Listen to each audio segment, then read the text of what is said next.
Alright. Okay. Here you go, chat. Are you ready? Because I'm not. Because I have to remove those. Alright, are you ready now?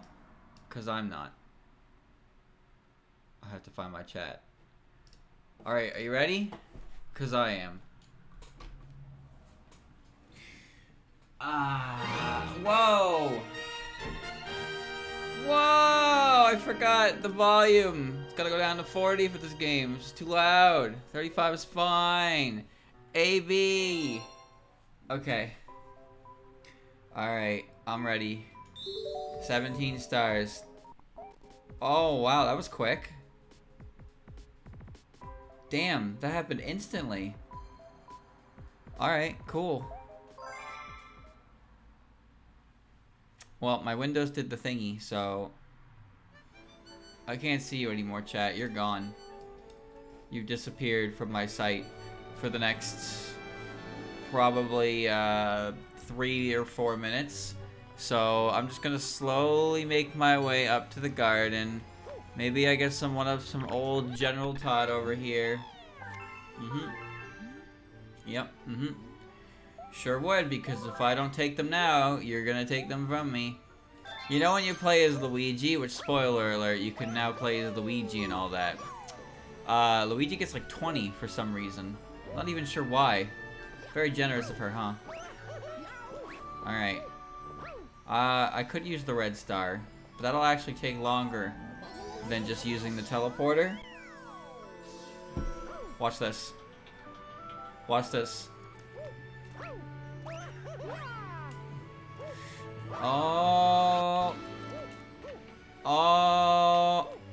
Oh. Oh. Okay, it's fine. There you go. I'm just waiting for chat to come back because they're gone. They don't exist anymore. What am I supposed to do without them? Sit here and talk to myself? That's all I can do anyway. Okay. A little bit of crunch. A little bit of crunch. I'm sure it'll be fine. I'm sure it'll be fine. So, gonna finish up Deep Dark here. Oh, my glasses sticking to my face.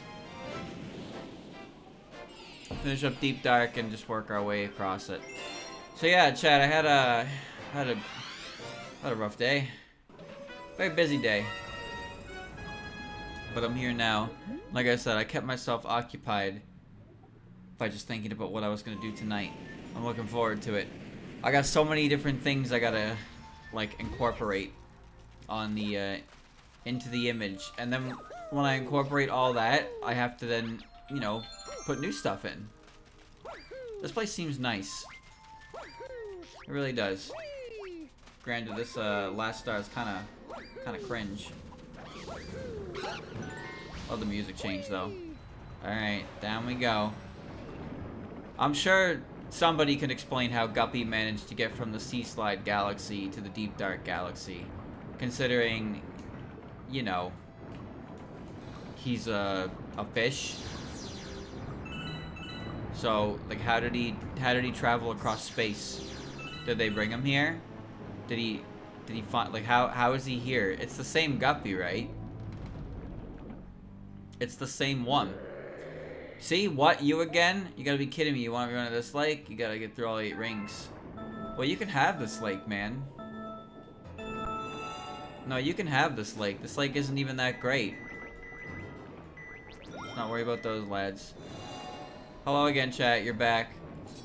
Which means now I need to put the chat back the right way. Okay. Alright. No, actually, you're not back. Interesting. Okay. Google Chrome is still, like, turbo dead. You know, I just can't see any, like, 7TV emotes right now. Okay. Alright. Alright. Let me get the shell. Coming through. Turn on a dime, Mario. Alright. I had something I was going to talk about, but now I forget what it was. 4, 3, 2. Okay. I don't know why my browser did that. No, I want to finish, obviously I want to finish this.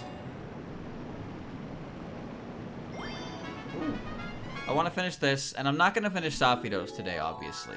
But more progress on that is good. No, I had a pretty good week. Today was just kind of rough.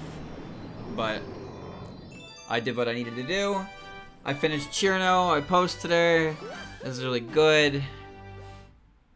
And yeah, Source, I asked Source, like, what can I improve on here? You know, I told him everything I could, and then he basically did the image over.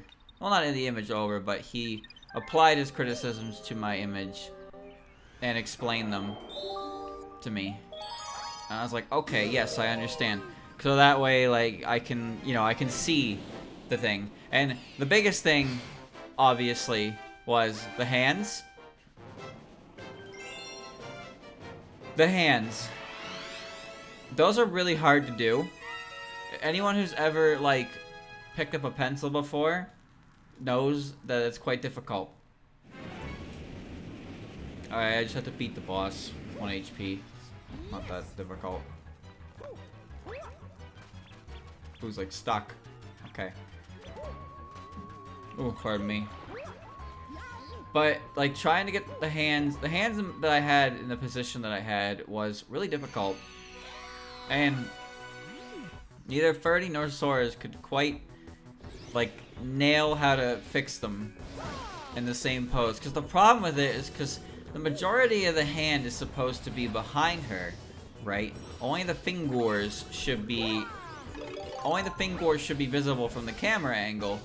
But when you make the fingers visible, they feel like too short. But then if you make them too long, it's like it makes her get like freak hands, you know? So you can't have that. So like what we ended up going with, well, okay, interesting. If I had an input display, you'd be seeing a flashing X button. I tell you that. Couldn't quite figure it out, so he changed the hand position to kind of be like resting her knuckles on her side outwards, which I don't know if I'd say it looked better. I mean, obviously his looked better, but like I liked the pose that I wanted to do. It's kind of a shame that I couldn't quite figure out how to get it to work the way I wanted it to. But yeah, I have to kind of take a side-by-side look. Oh, between his adjustments and my final one, and kind of like, you know, figure out what's going on with that.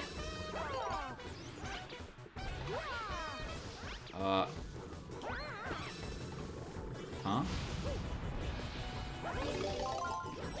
Okay, why am I just unable to fight this fucker right now? Okay.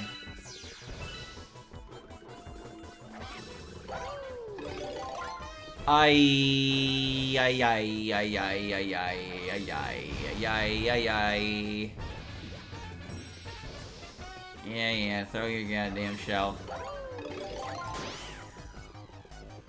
Also check, Clip Studio Paint went on sale for like 60% off. So I bought it, because I've been using the free software the whole time. But at this point,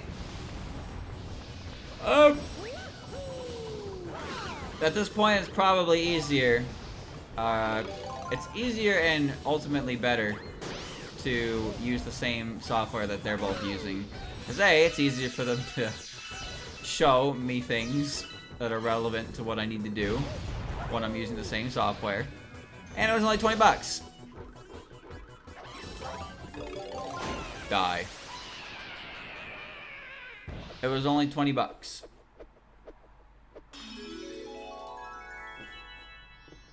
Is this thing back yet? I think my whole Chrome is just trashed. Like, actually totaled. Oh yeah, that shit broken. I gotta destroy it. I have to kill it. Goodbye, Chrome. Google Chrome didn't shut down correctly. Sure didn't, you stupid dumbass.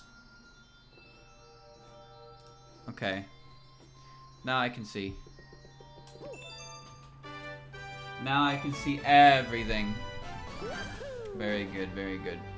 I don't really have much else, I suppose, to talk about. I thought I'd have more to say about the Chirno, but quite frankly, I don't. I said all I needed to say about it. I'm happy with it. I like how it turned out. It took a lot of work, and there are a lot of things about it that I think I did fairly well, and there's things about it that I think needed to be improved, and I will aim to improve them in the next picture. The legs were fun to do, and I don't mean that. I don't really mean that sincerely, because I had to build the whole anatomy under the dress, which admittedly I should have done at the start anyway. But to make sure the legs were like correct and made sense, I had to do that. It can be a real pain in the ass.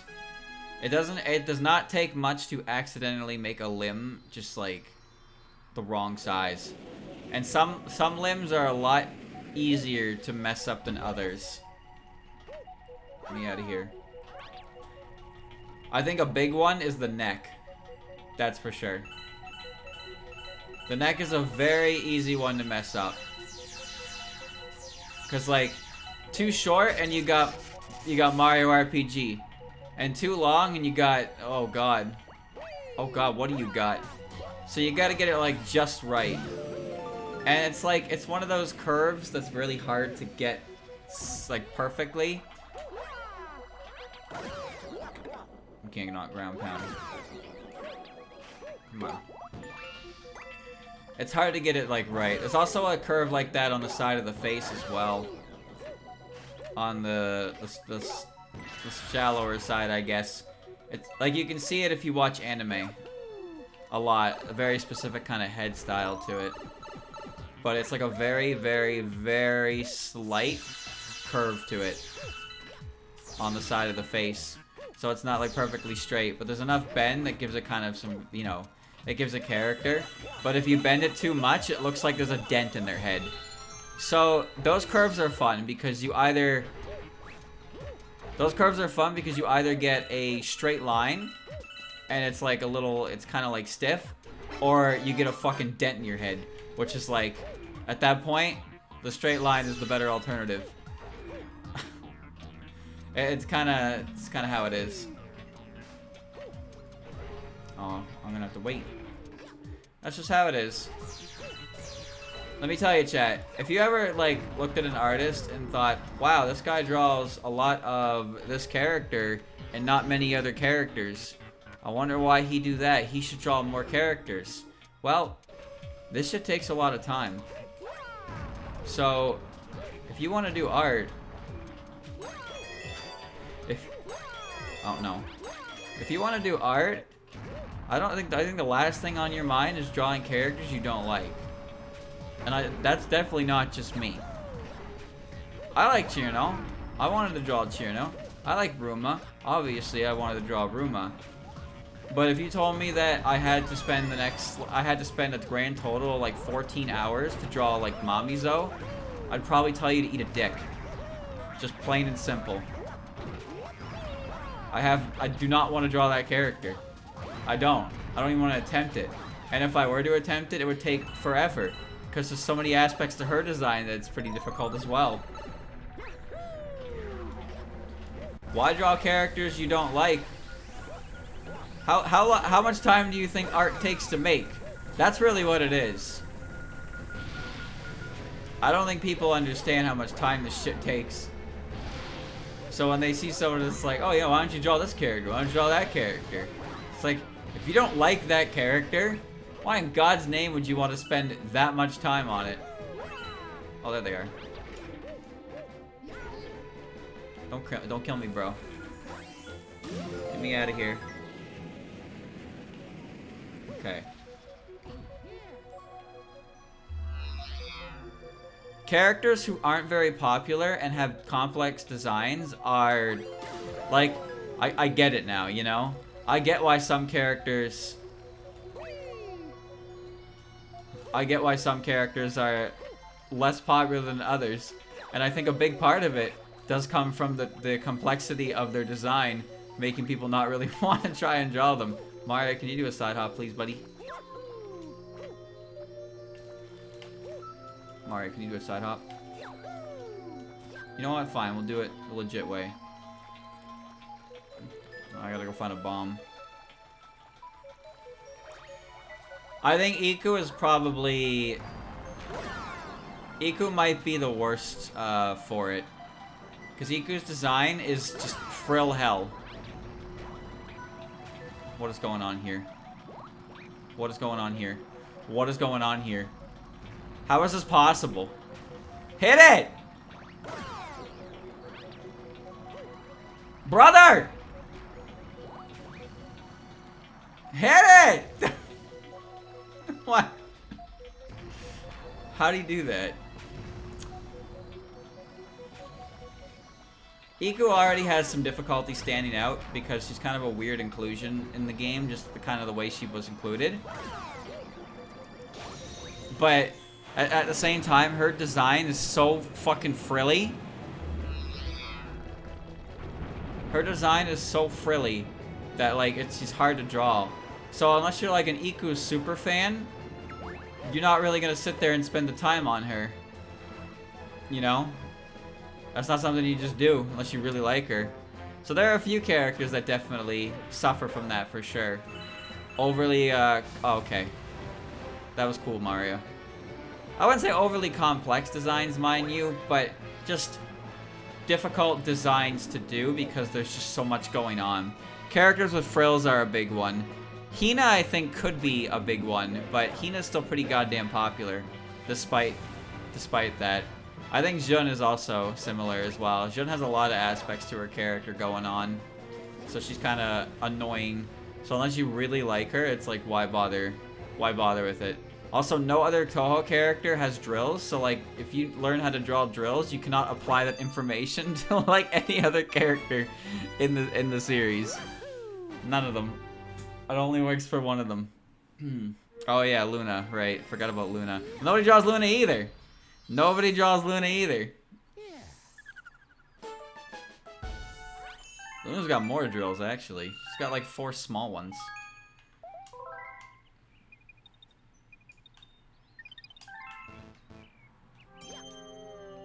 Back to Dreadnought.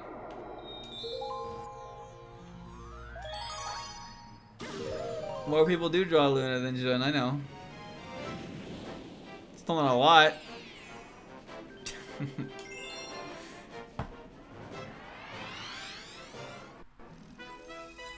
Oh man, this is the purple coin one. Hoi oi oi. Every Touhou character is still popular enough to get a decent amount of fan art, but obviously some are bigger than others. Also, Jun is a little more than just drills too. That's another thing. That is... Oh, that's okay. Jun is more than just drills. There's a lot going on with her.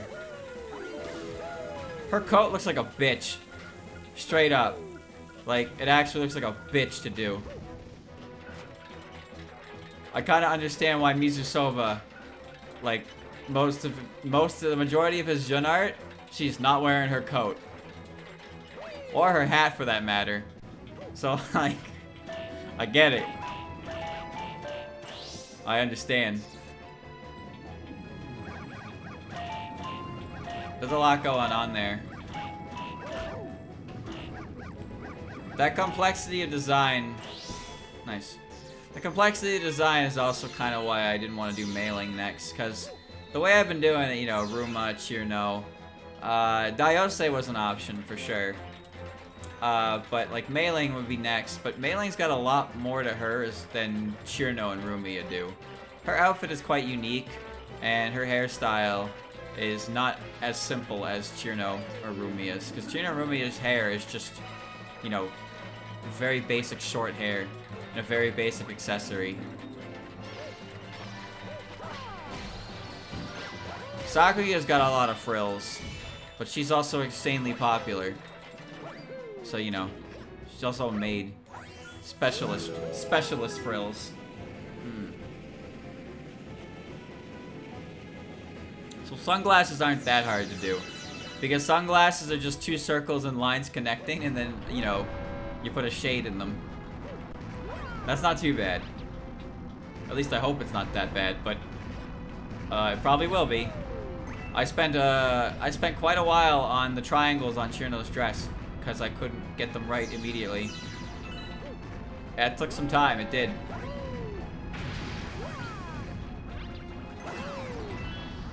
It's the worst part about this. It's not understanding how to move to get everything. Yeah, Meiling's got a lot of aspects that I don't think I'm ready for. But Lily's hat is definitely kind of weird. Lily's hat's gonna be a bit weird, and also I'm gonna have to draw her ribbons like that's on her hat sideways, so that's gonna be weird.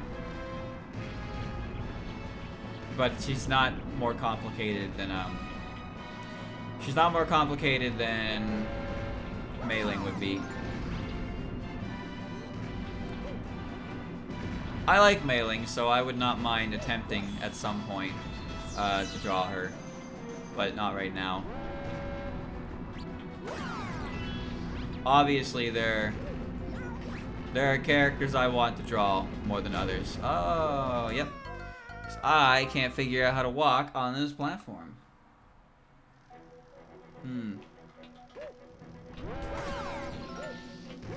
Gotta do the whole purple coins on this. Okay. Shimada looks kind of rough to do. Shimada from any angle that... Oh, I did it again. Oh, nice. Oh, nice, nice, nice, nice. Windows did it again. Alright, chat. Goodbye again. Actually, I say that. You know what? I'm just gonna force close Chrome again. And I'm gonna bring you back manually. Why did that just happen twice, though? The fuck? Okay, well, you're back. OBS is frozen once more.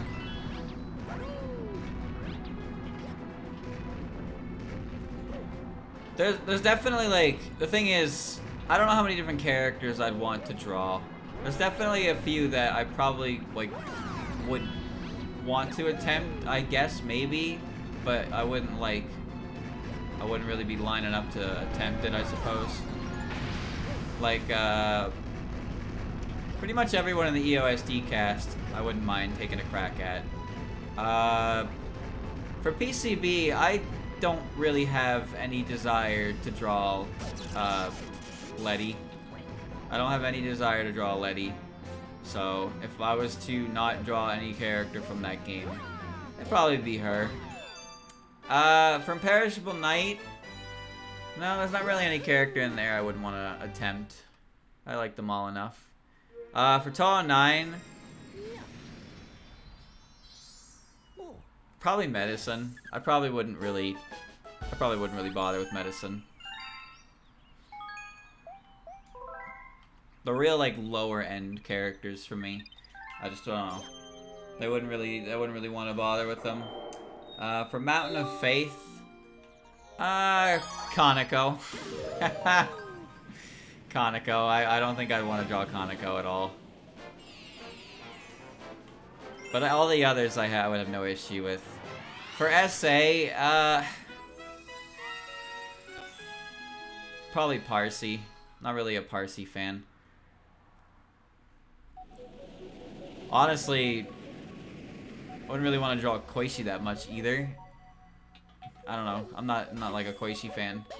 I'd rather draw her sister, like, a lot over her, but never say never, I suppose.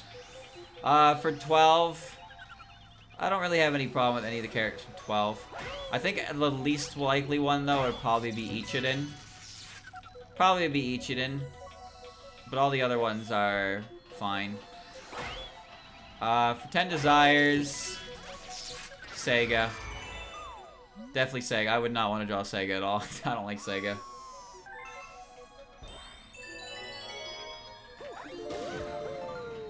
And OBS is back. Okay.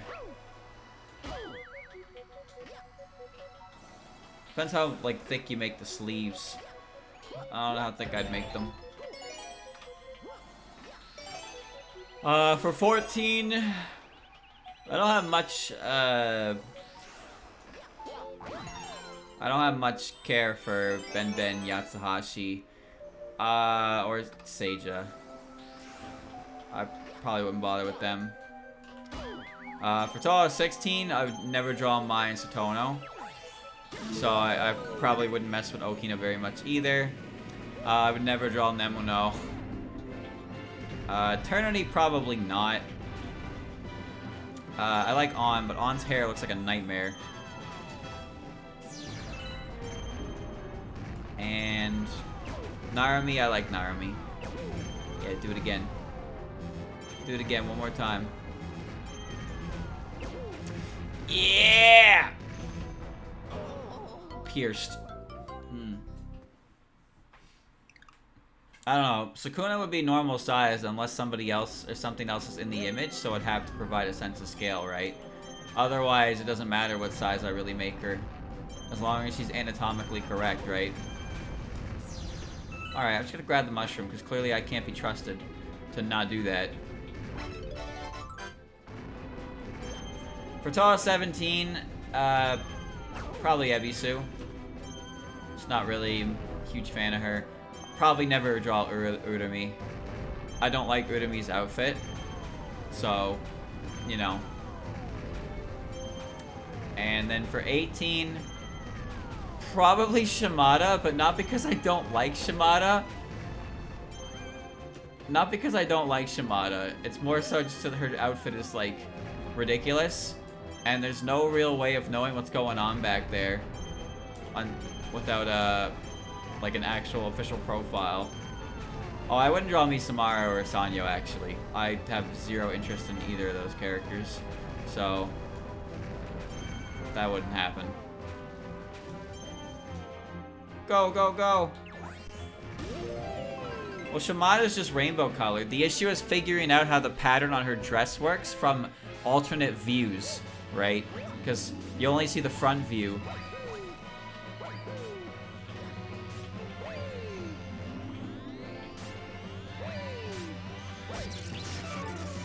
That's fine. That doesn't matter. Momoyo's just got a bunch of, like, fucking ribbons. Yeah, she's got 5 ribbons on each limb.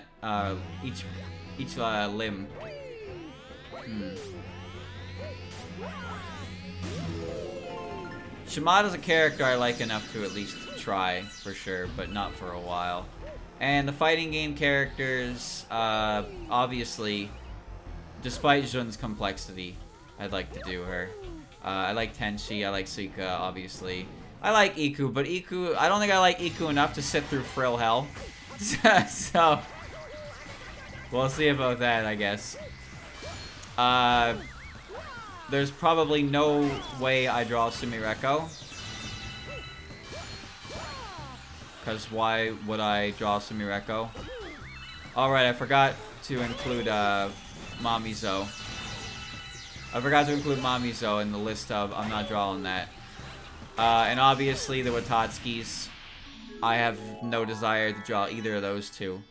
Because why would I? I like Kokoro. Kokoro's funny.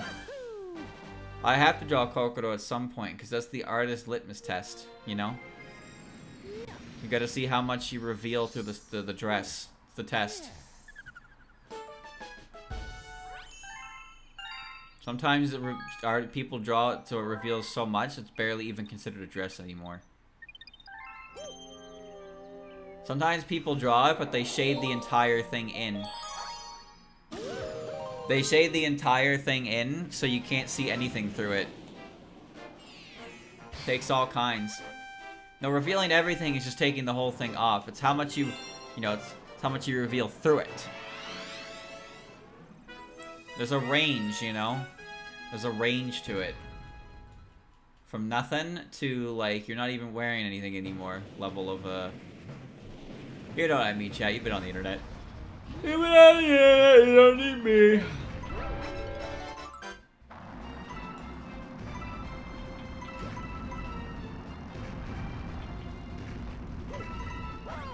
Alright. This one may take a few attempts, chat. So, get comfortable.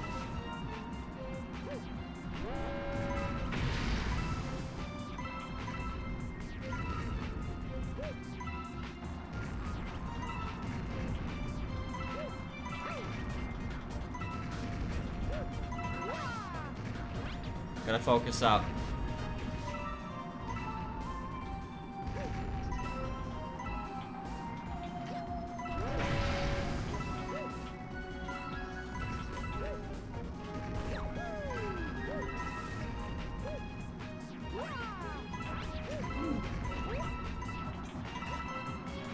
Alright.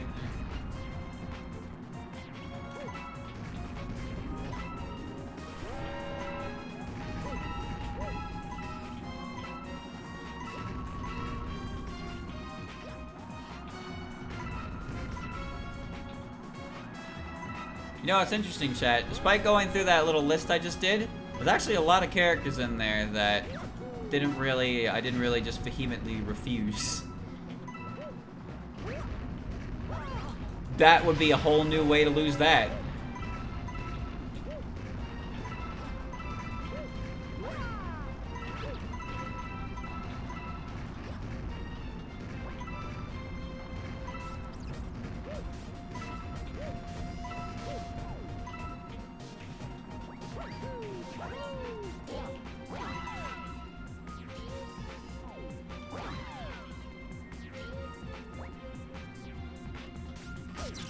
That's fine. I'm not dead. Whew. Okay. 15? Oh, I actually forgot about 15, didn't I? I don't really care about Sagume, nor do I care about Satan or Ringo. So if I wanted to draw anything from 15, it'd be Doremi and then Clown, Junko, and Hikatia. But I wouldn't like say super no, because it's not like Ringo and Satan are like super complicated or anything like that, right? So it's just like not my immediate go-to, I suppose. It's not my immediate go-to. But there are some characters I just don't want to draw because I just genuinely don't care for them. Sumireko is not a character I'd ever really want to spend time on. Because I don't like her very much. Mamizo is a character I wouldn't want to spend much time on because I don't like her very much. Kaneko is a character I don't like because the amount of effort I'd have to put in to get that right, I have to wonder how much I'd actually care about getting it right when handling characters that I myself don't particularly care for. Now when whoa.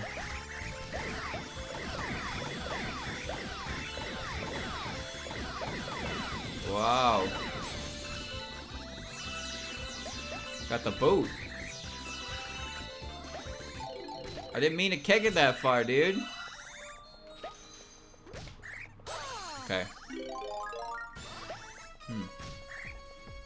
That's exactly it though, right? Like, if drawing was a real quick thing, then it's like you could maybe you could power through it, but it's really not a super quick thing.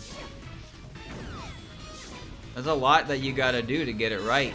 And doing all of that, putting all that effort in for a character you don't even like. The thing is, I feel like that kind of thing would really show on your art. I think that's a big thing. Drawing a character that you don't like would probably reflect on the final product in a way that it's not like, you know, not very good. Because you probably wouldn't care as much about the final product because you just want to get it over with.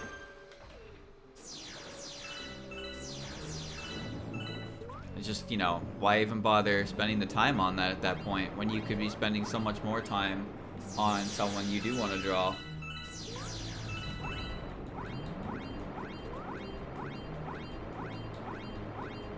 I know where the secret is here, don't worry. I think if you asked like any Touhou artist, they'd probably tell you at least one character that they'd probably give you at least one character that they would just never draw because they just don't like the character or something like that. And for me, it's kind of obvious. I like the secret because you can see it in the You can see the secret in the... whatchamacallit. The Boo's got the star.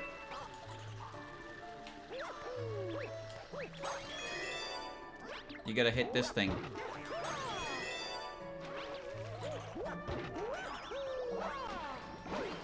Okay. I was heading the wrong direction.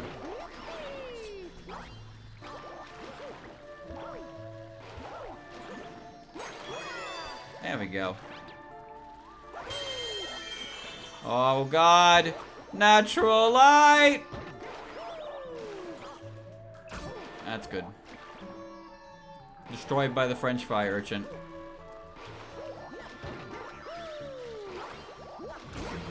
Did he get on the spring? Ain't no way. He's on the spring. Oh, buddy, it's a window.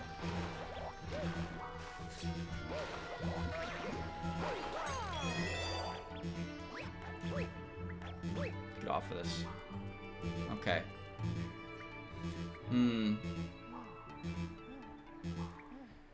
Yeah, you could probably come to like a character more if you spend time with them. But art can be frustrating, man. When you get something wrong over and over again, and it's not even for a character that you want, like you care about. After a certain point, you gotta be thinking, fucking whatever. Fuck this. I would understand that. But in my case, I can sit there and draw Ruma's shoe for 2 hours because I want Ruma to have a nice shoe.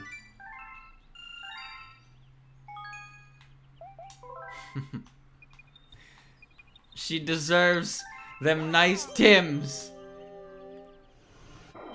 There you are, you fucker.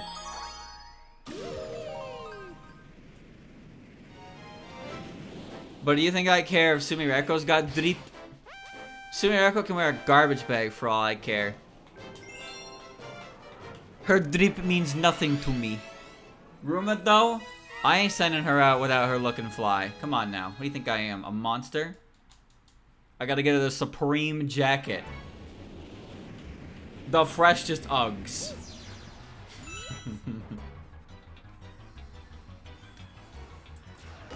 Wait. Oh, he's over here. Come here, fucker. 6 minutes.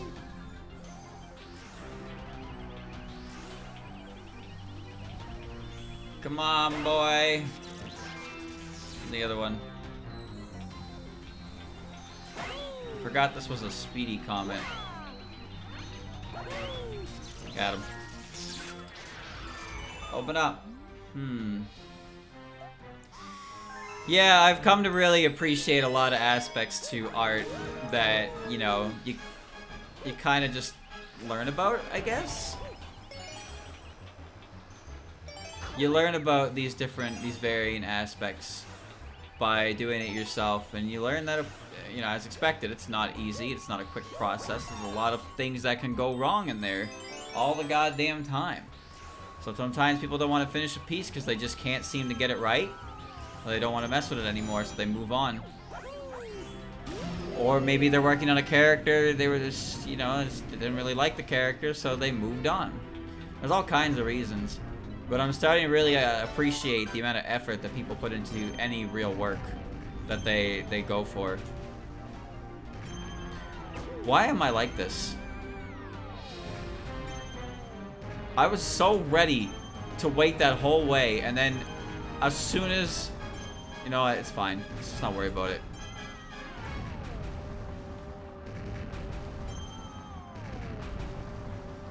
Let's just not worry about it. Please, do not take my Wii remote off the screen. Thank you. Okay. Now to run on the airstrip.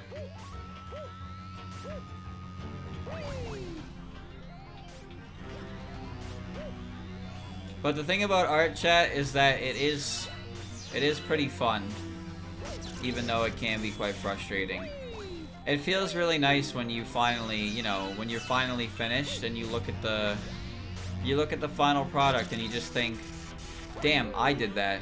That was me. I made that.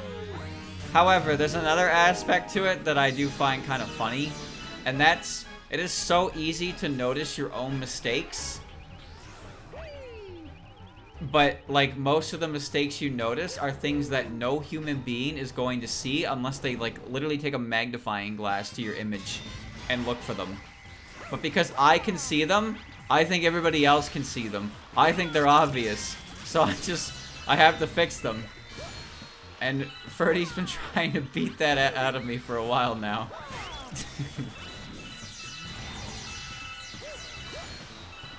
Maybe someday I will, you know, I'll give up. There we go.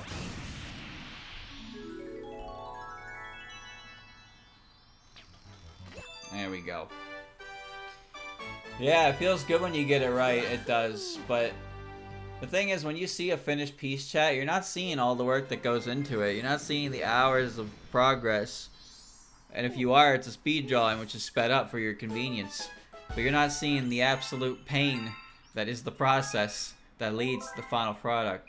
You're only seeing the final product. And then some jackasses get it in their head that it's so simple that they can do it. You just draw a couple lines, bada bing, bada boom, and suddenly you got some art. Well, let me tell you something, Chucklefuck. It really... I wish it was that easy sometimes. Sometimes I wish it was that easy. Chat, can you draw a straight line? And can you draw a perfect circle? Be honest with me. Don't lie to me now. I'll tell you right now, I still can't draw a perfect circle. I can't do it. I can barely draw a straight line downwards. Mine keep curving. That shit's hard. There are so many tricks you gotta do. Well, you don't gotta do them. I think it's funny. The trick I learned to do a circle, to make a good circle, is to scratch the ever-living fuck to make a circle shape, and then make a new layer, and then with my sketched up circle, make another circle with it as a guideline with less scratches. And then that's my circle for the head. And it's like, damn. That's amazing. But if you're fucking, I don't know, you're some masterful artist, you could just draw a perfect circle right out the gate and be done with it. But life isn't peaches and cream. Alright? Life ain't peaches and cream. Let me in.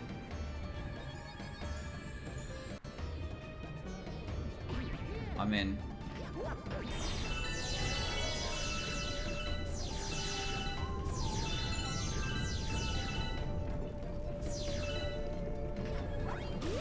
Time to go.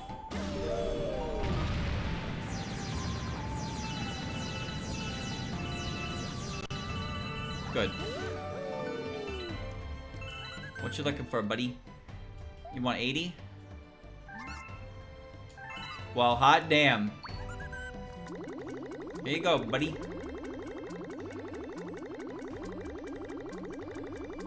You do have to do them quick with confidence, yes. That's actually very important for the line art phase.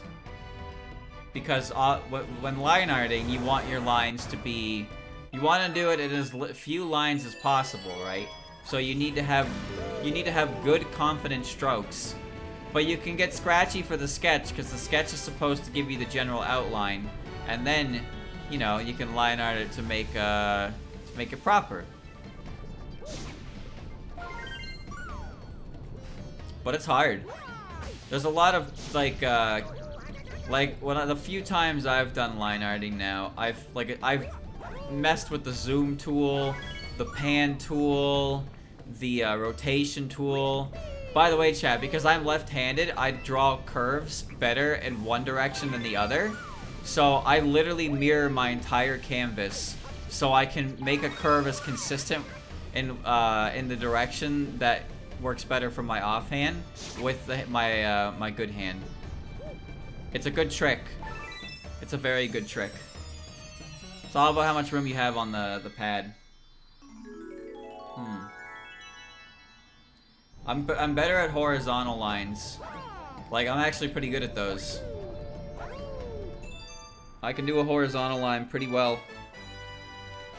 I don't know why, but I can. Just... I can.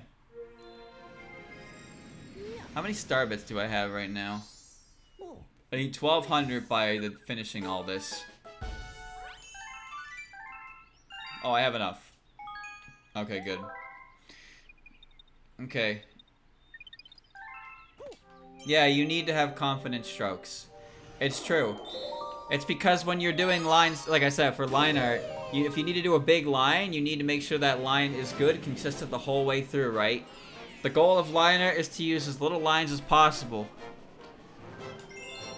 So it's a good habit to learn. And, you know, as you get better, you do start... As you do more and more, you do start getting better at just, you get better at sliding your pen in the direction you need to for longer period, you know, a longer length of time without it shaking too much. And also, it's very good to, it is very good to rotate your canvas around into a position that's more comfortable for your hand as well. Because some lines are harder to do than others. With, when you're doing when you're doing one orientation only, like the final image orientation, some lines can be harder to do than others. But since, you know, you can rotate the canvas and zoom in and all that, you can do all kinds of tricks to make it easier for you to get the line that you need to hit with better. But nobody has really seen that specifically because they're only seeing the final image that's on the proper rotation to begin with. And I mean, you can do that even with traditional art too, right? With traditional art... Oh, okay. With traditional art, there's nothing stopping you from taking the notebook and just, like, flipping it around, you know? Obviously, you can't, like, zoom in or anything like that, but you can still, like, rotate your notebook. It's not as effective as, like, online, because you can't, like, flip it. You can't mirror the canvas. But you can at least rotate it to get a better angle on your line there. Yeah, I flip the canvas all the time. I flip it all the time. Because it's just easier. It's easier for me to do an outwards, like a backwards C. Like, chat, you know, like a capital C? If you were to draw that right now, like, with your hand orientation, it's easy for me to do that. It's easier for me to do that, like a reverse C for that motion. So when I have to draw on the left side of the canvas, I have to draw a proper C. So I just flip the canvas. So then I just draw a reverse C, and it works out. It works out better because I can do that. I can do that motion easier from that side of my tablet. Use a magnifying glass. That might be a little hard. I don't know if that would really be effective. That might be a bit hard.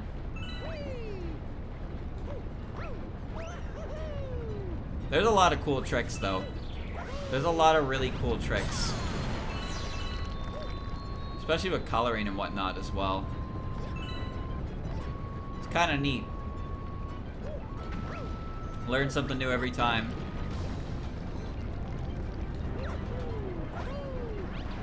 Ooh.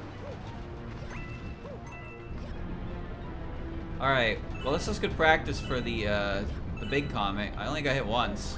Pretty good. Of course, when it matters, I'm gonna mess it up. Oh, I can just... Maybe not, maybe not. Maybe we don't do that. There we go.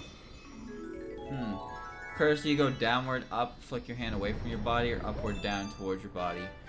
I think it depends on the curve. It depends on the curve, but I think I'm more partial to doing top to bottom than bottom to top. But I think it's kind of dependent on... Oh, there's an... Uh-oh. Uh-oh, there's another hungry Luma. Shit. That's a bit of a problem. I think that's I don't have enough star bits for all that.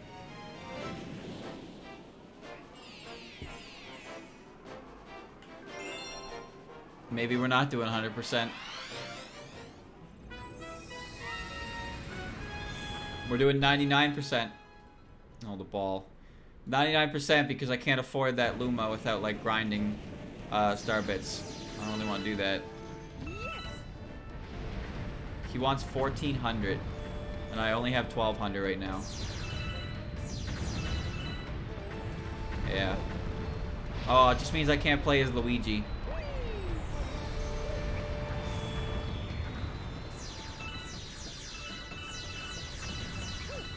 Get up here, dog. Ow. Get over here. Okay. Yeah, grinding in Sling Pod is an option, but also it's not really that. Whoa. It's not that interesting to me to do that. I'd rather just play more Sophitos at that point, personally. Just wait. Yeah, Chad, there's a lot of tricks and stuff. And like I said, like some of you probably already know, Ferdy has been, Ferdy has opened up, like, art lessons, which are full right now, mind you. So he's gotta get through those as well. But I like to believe that I am doing a good job showcasing his ability to teach. Because I'm learning from him, like, directly, right? His lessons are about drawing his art style, though.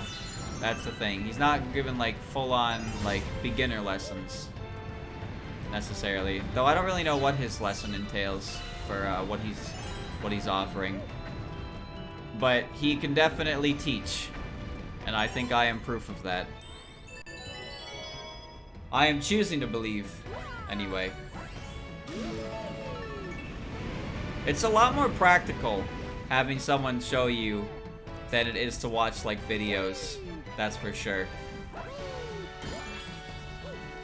I don't do well with those, like, YouTube tutorials at all. I can't follow along with them.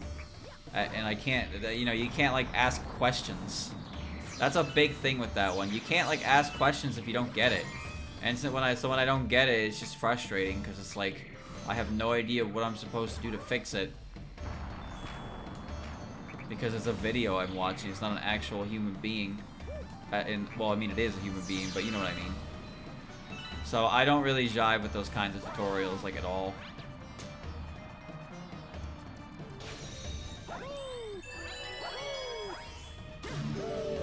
And I tried. Believe me, I tried. I really did try. But pretty much everything I've, like... Oh, right. Whoa, stop. Pretty much everything I have, like, picked up to learn, I have been taught by somebody who has done it. Like, Christian showed me how to do editing. I mean, he only showed me, like... He showed me how he did it, like, the most basic stuff. And I have since, like, felt around, of course, and figured out how to do other things on my own. But he gave me kind of he gave me the start. And to be honest, there's not a lot of additional editing things I really need to do anyway, so I never really bothered to try and enhance what I was already doing. I like my style because it's quite simple, but it works for what I do. But I learned a couple tricks. With going to the gym, I had my friend who showed me, you know, he gave me his routine and he walked me through the routine. And now I'm going with a buddy at work, and his friend has been tagging along when he comes to town. And he's really knowledgeable about the gym as well, so we've been doing his workout plan, and he's been teaching us a lot as well. So I'm learning a bunch from him. So you see, I have a lot of, like, I have a lot of hands-on, like, resources, essentially, that are helping me learn things, which is very nice. Book recommendations. See, I don't know. People learn better through different methods. Oh, there's a daredevil. People learn better through different methods. Some people probably learn really effectively through those video tutorials. I'm not really one of them. I learn a lot better when I'm able to immediately try to do what I'm being told and then correct it on it as I go. Because then I can learn what it is I did wrong right then and there, and I can focus on correcting it. Like, the big thing for that with, like, the gym is that if my form is incorrect, then they can catch me right away, and I can fix my form. I can just get the form down for the exercise in general, and then I can, you know, send me on my way kind of thing. And with art, it's helpful as well, because sometimes I can't tell if it's like something will look weird to me, but I can't tell what it is that, like, looks wrong. So it's nice to be able to have, like, a hand on, like, what exactly went wrong, and then how I should go about fixing it, because then I can immediately apply it. Well, okay. I can immediately apply it and then remember it in the future, because I think it's way better to try and kick as many possible potential bad habits as you can. Like, prevent a bad habit before it even starts. So I don't even mind if, like, I don't even mind the overly critical stuff, and I don't even think they're overly critical at all. But I think it's more important to me that if I get something right, it's like, you know, let me know I got it right, that's good. But if there's something that I didn't get right or could improve on, like, let me know right then and there, and I can either apply it right away or, like, remember it so I can apply it next time. Because that way I won't be doing the same thing for the next image until it becomes a habit that becomes hard to break.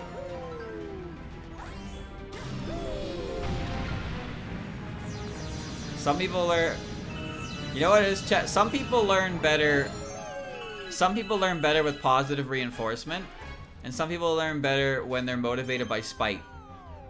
How do you learn, chat? How do you learn? Do you learn better when you want to prove somebody wrong? Or do you learn better when you want to prove somebody right? That's the question. I learn better when I want to prove somebody right. Spite is a big motivator, though. One of the biggest, for sure.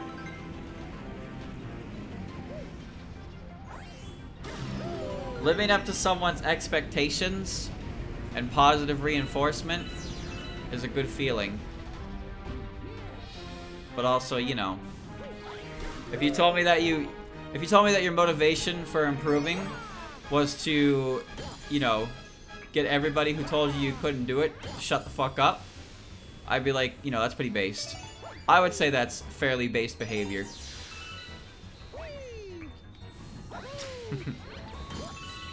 Whatever gets you motivated at the end of the day, right? I say that about the gym too. Whatever gets your ass in gear to do the things you want to do is a positive in my book.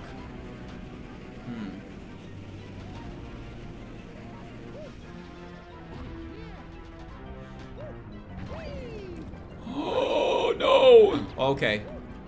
That was really close. That would have been a really embarrassing way to lose it.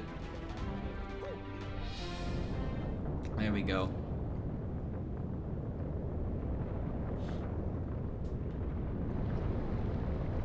Go, Mario, go! Alright, no funny business, okay? Everybody cease laughing right now. Fall. Time to go.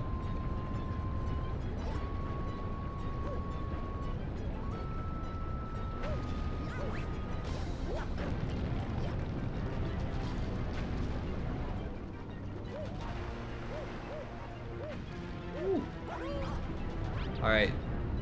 If you die at any point in this chapter, you go back to the start, just so you know. So, you're gonna have to forgive me for a second.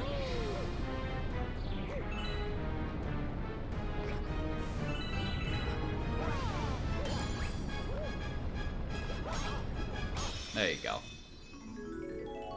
Okay.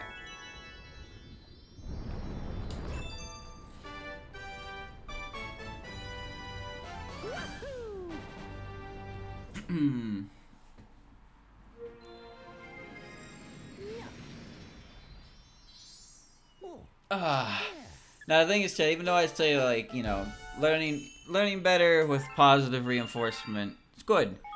But I still, you know, it doesn't really change my belief that if you want to do something, you should do it for yourself more than anyone else. That's what I believe.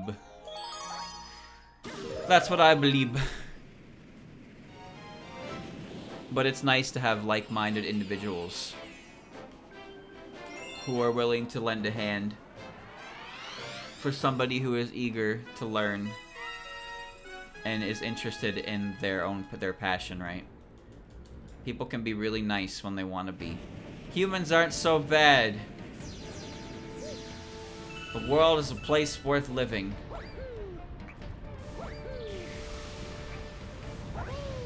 Alright. Yeah, the thing is, if you're not doing it for yourself, then, like, what happens when it's just you, right? What happens then? You gotta be doing it for yourself first and foremost, because you want to be doing it, right? You want to be doing it. That's the important first step. Finding your own motivation. Wow!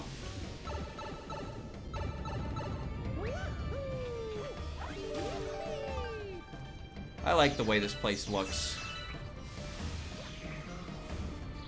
Oh, right, this is a kill mission right now. There you go.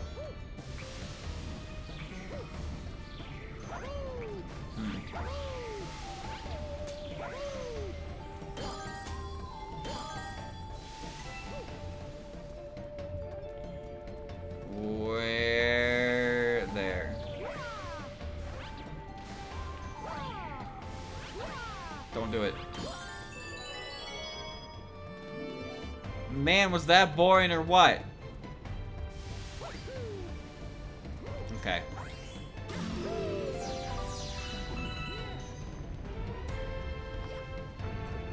And now we rotate. Hell yeah, brother. Hell yeah. Yeah, see, look at this. It's cool. This is kind of weird, admittedly. This one's a bit weird. Oh, mama. Okay.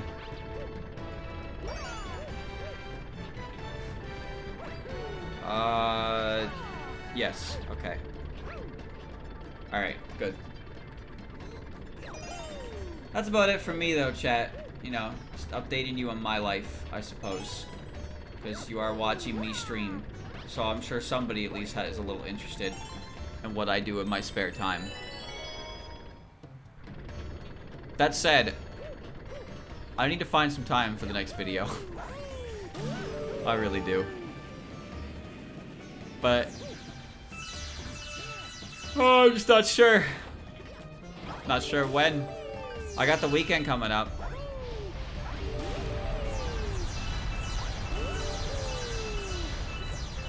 I got 4 days off as well. Canada Day is next week on the 1st. So I got Friday, Saturday, or I got Saturday, Sunday, Monday, and Tuesday off. I'm doing Wednesday, Thursday, Friday, and then I'm pretty sure Canada Day is a paid holiday, so I'm getting paid to do nothing. Classic. But with that extra time off, oops. With that extra time off, I would probably just do some more artwork. More than likely, I would do more artwork. Because I'm really motivated to do that right now. More than anything else, I want to do that. I want to focus on that. You are really close to me.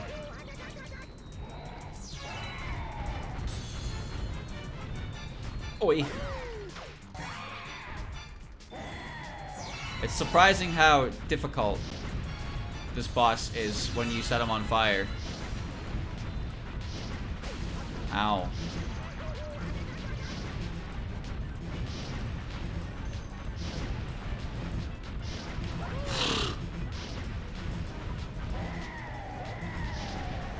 Oh, nice shot.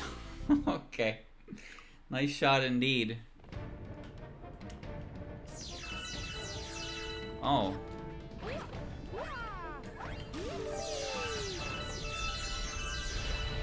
Taking me all the way back here, okay.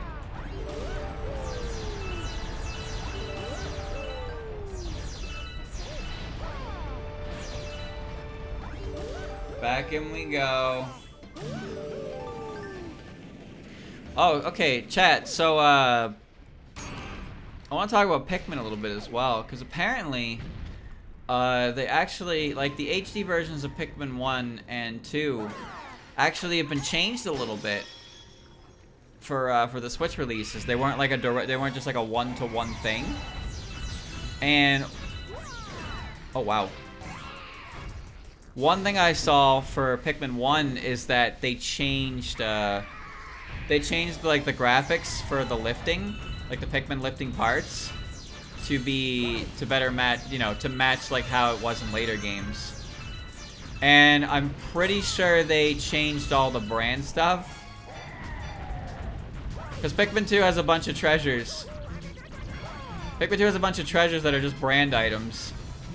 So those might have expired. So I think they had to change some treasures for that game. As to what they changed them to, I'm not sure. Maybe they just like censored the name stuff. Oh no. Seeing the same as the Wii port. Oh, they changed the like the graphic for lifting things. Something like that.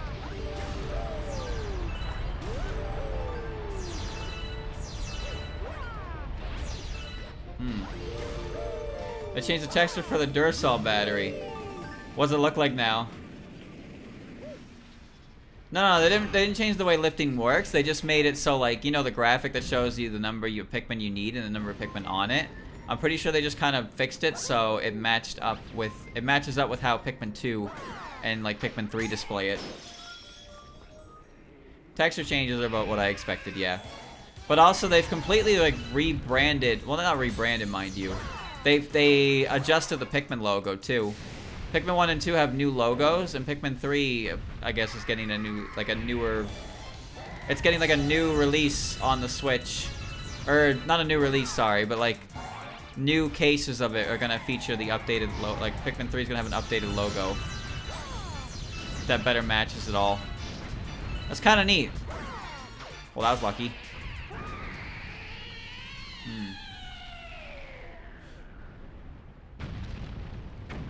Pop.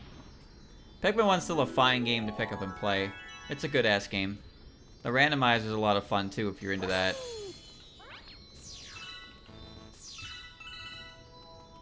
Okay. Maybe I can get enough star bits. Yeah, maybe I can. It's certainly possible.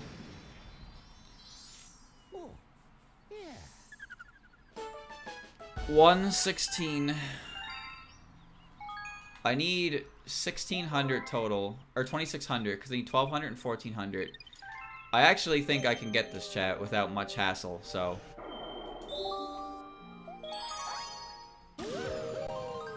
Maybe I go for it. I need a secret star from Dreadnought as well. Okay, give it a shot. Yeah, there's a really easy rando to set up for Pikmin 1. It's literally just like a get code. And it just randomizes every enemy. And it does it on a per day basis as well, which is kind of makes it harder because it means all the enemies. Normally in Pikmin 1, when you kill enemies, they take about a day or two to respawn. But in the randomizer, everything is like replaced. Everything's replaced constantly. So you gotta be able to, you gotta know what you're doing. And sometimes, you know, you can get a little lucky.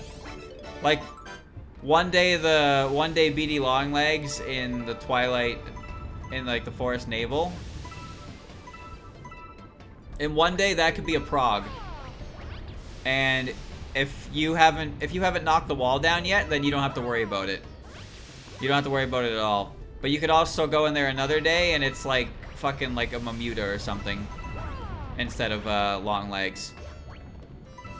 But the thing is, it's best to do parts like that that are sealed off last, because if you do roll a prog, the prog is not bound to any territory on the map. It does what it wants.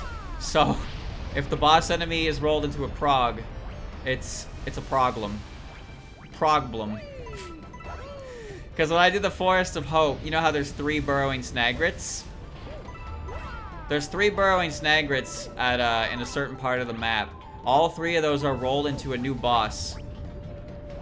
So, one of the days I went up there was Emperor Bullblax just chilling. He was just chilling in the ground. The literal second day of the game, there were 2 progs chasing me. Like, one was stuck behind the stone wall, and the other one was like trying to get into my base. Because they come to your base. Their pathing will lead to the Pikmin base, and they don't fuck off unless you kill them. There we go. So enemies only swaps with other enemies, so killing them would stop others. I don't believe so. I'm pretty sure that they constantly switched. You'd have to go back and check, I suppose. You'd have to go back and check, but I could have swore that they constantly came back. I kind of like it better if that was the case, though, because it adds some difficulty to it. The funniest part about the rando to me was how the majority of my Pikmin died to a stupid Gulix spawn. Because that's like the only creature in the game that produces that water effect. That's like the only creature in the game that produces that water effect, and your Pikmin die almost instantly from it. Like, almost instantly they die from that. So I'd run into the arena, and then Gulix would spawn, and then 40 of my red Pikmin would just drown, and Olimar's on the ground, and he can't do anything, and my Pikmin are dying, and I can't help them, and then suddenly there's 40 little ghosts flying around me. I can't do anything about it. That happened twice, by the way. That happened to me twice. So when you're walking towards a boss, you gotta be fucking careful that you don't have red or yellow Pikmin, because they will die. They will get hit by the Gulix spawn, and they will die. Because there's no indication it's him until he actually shows up. Because there are a few enemies that aren't present until they, like, properly come in. Like the Burrowing Snagrit's one, who doesn't give his position. The Beady Longlegs doesn't give his position until you walk on top of him. So there's not many, but I'm pretty sure Gulix is considered a boss enemy. Like a boss enemy, like the Mamuta, because of the position on the impact zone. Okay, sooner or later I'm gonna get this. Oh my god, come on. There we go. Where you at? There we go. Yeah, blue candy pop butt spawned on the second day, so I made blue Pikmin, but because they didn't have an onion, they died. And it counted them as dying from Left Behind at sunset. So I lost 30 Pikmin through that. Alright.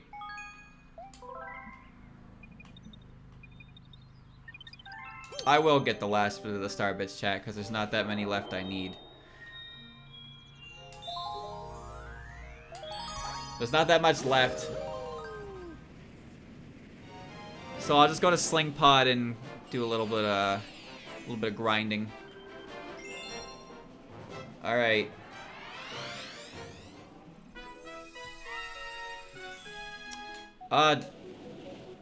Chat, where was the secret? Oh, right. Right here.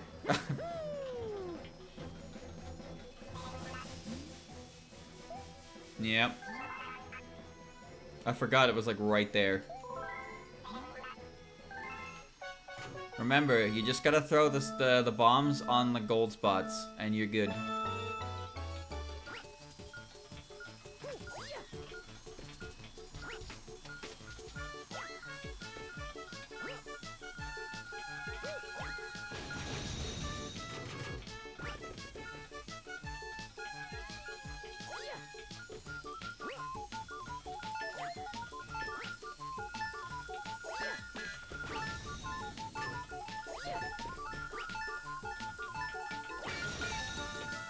That's a problem.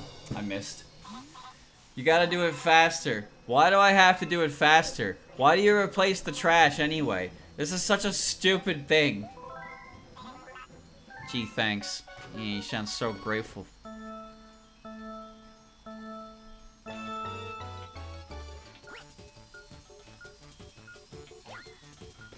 we go. That might be too far forward, actually.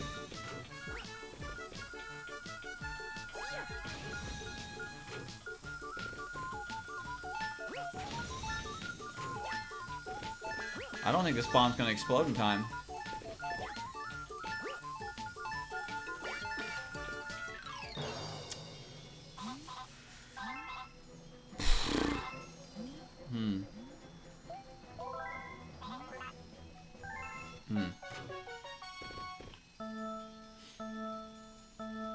Could you imagine if he killed you because you failed?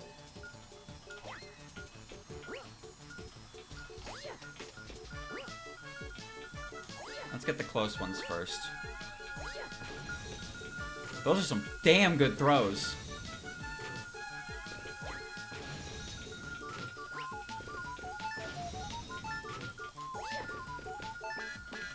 But we got a regular Kobe on our hands. Okay. Alright. Yeah, give me the star.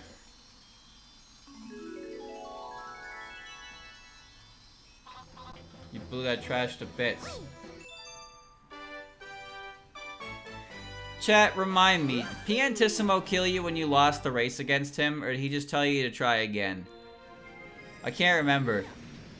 Koopa the Quick didn't kill you. He didn't kill you, because there are other stars you could do in the level. I recall Mario just, like, falling over when Piantissimo's like, "Ha, you suck." Mario's just like, "Oh!" And then he's just, you know, he falls over. He was in pain. How many do you want? You want 1,600?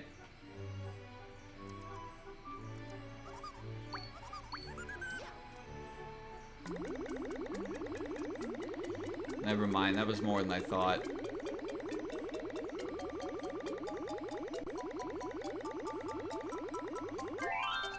I need 1,000 star bits. I'm not getting 1,000 star bits. I'm moving on with my life. This is the last galaxy I'm doing. Snowcap.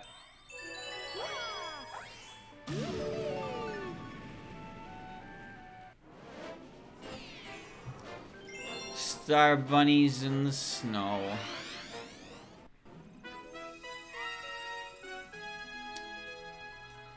This shit sucks.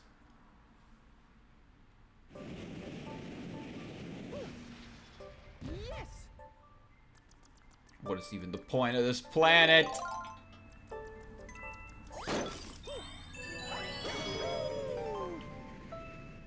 Can you catch us all? Maybe I will do it. I just thought about it. If I don't do it... then there's no point in doing the final level.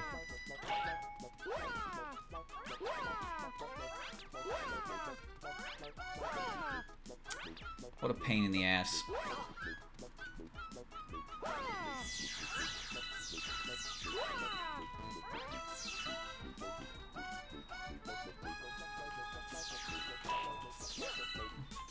Where are you?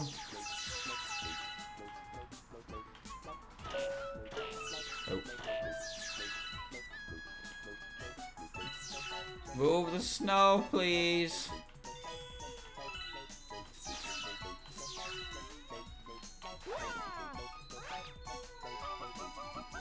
Where are you?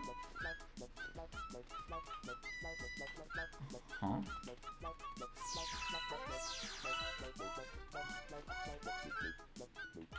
Oh no.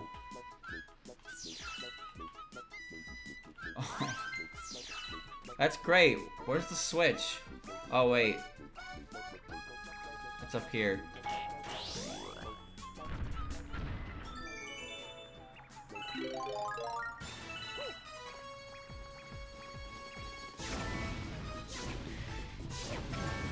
Yeah, yeah.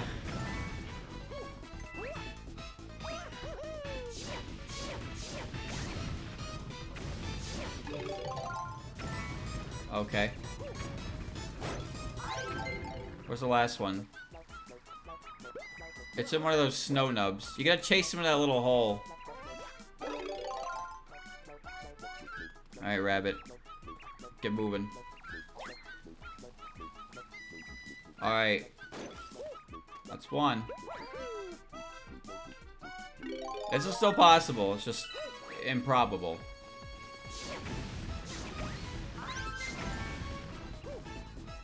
Okay, in the hole. Okay.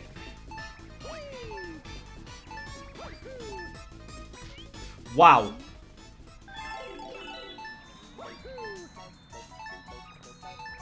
Wow. What? I snatched him. All right.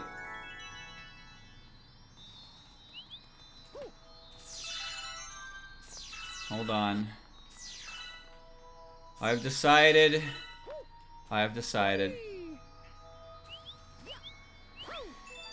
Here we go. If you leave a level, do you get to keep the star bits? Probably not, right? Because the Dino Piranha area worked really well. It would work better than Sling Pod for immediate, like, payout. Ugh. I need 900 star bits. Alright, we'll do it. 900 star bits, one more mission, alternate universe, you can play as Luigi, and then we move on. Chat.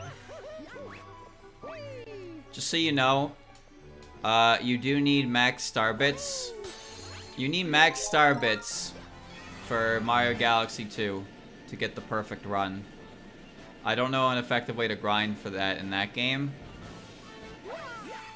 but I'd probably do it because that level is pretty pog gaming. All right, take me back here. All right, Mario's gonna grab a bunch of star candy and then he's gonna jump in lava, burn his ass, and then disappear. Goodbye forever. Bowling level?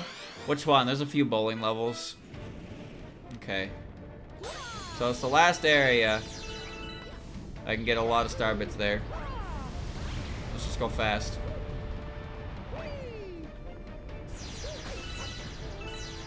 Deja vu.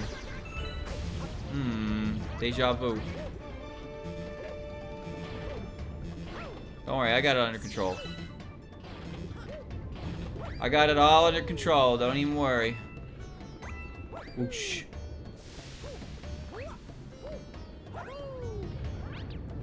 Oh. Oh.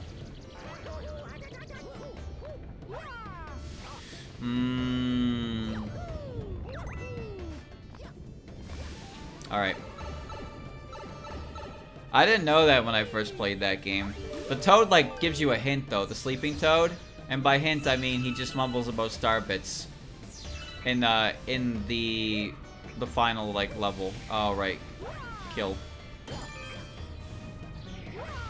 But yeah, you need to find all 240 stars. And then you get a... Ow.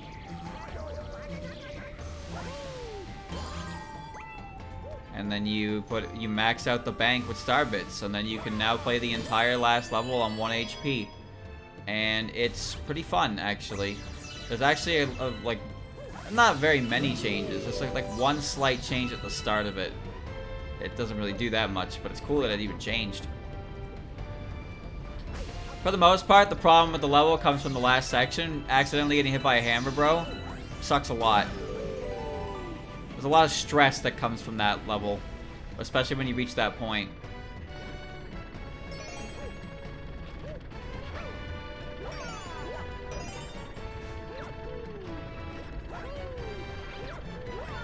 not it. Where is it?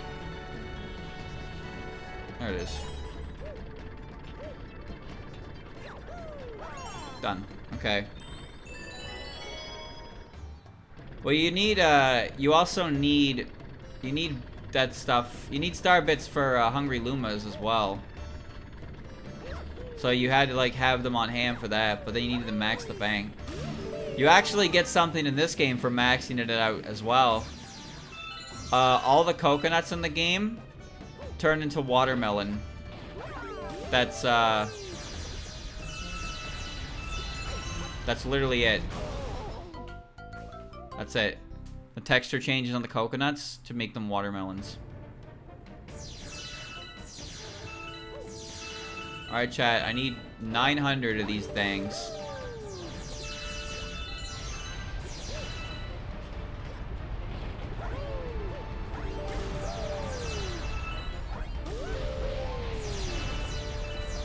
Alright.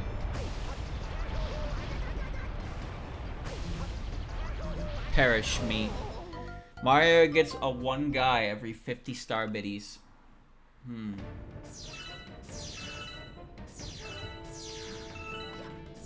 To be honest, I don't remember what I did to fill that thing. I think in speedruns they actually play on a file. They have a file that, because the star bit thing is, it's actually tied to all 3 files, which is neat. So any file that invests in star bits, like, all files can pull from it. So for the speedrun, for like 100%, yes, that's a real speedrun category for that game. It's quite long. 241 stars. For that, they actually have a file already pre-set up that has all the star bits required in the bank. You're not allowed to use them for, like, the hungry Lumas in your file, but they're only there. They're only there for the perfect run will unlock when you reach it, so you don't have to do, like, absurd amounts of grinding. That just isn't fun.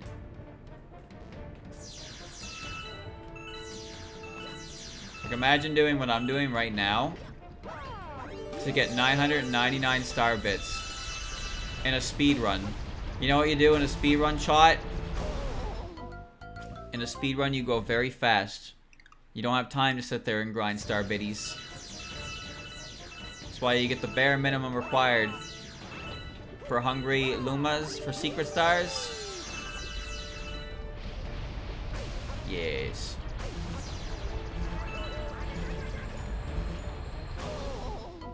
Get him. Get him. Can't get him when I'm dying. Okay. 900. We are on the road to success. I do feel like Melty Molten was specifically designed with, like, this ridiculous amount of star bits. Specifically because at this point in the game, like, you know, you probably need them for the last couple Lumas so that the Melty Molten just starts spitting them at you. But a lot of my star bits came from Slingpod when I was first played this game, because I was on that chapter. I was on that mission for a very long time. I was really bad at Slingpodding. But the thing was, you could very easily make back the lives you lost with the star bits. So you could just spend an eternity in the level. So I walked out of that level with a very large number of star bits. More than I probably should have had. But, well, Shiggy said I could, so I did, you know? Classic Shiggy. How far can you go, Mario? You can go pretty far, actually. Damn. I wonder how far you can actually go if you were invincible. We're actually almost done already. Oh, but I gotta fight the Dino Piranha again.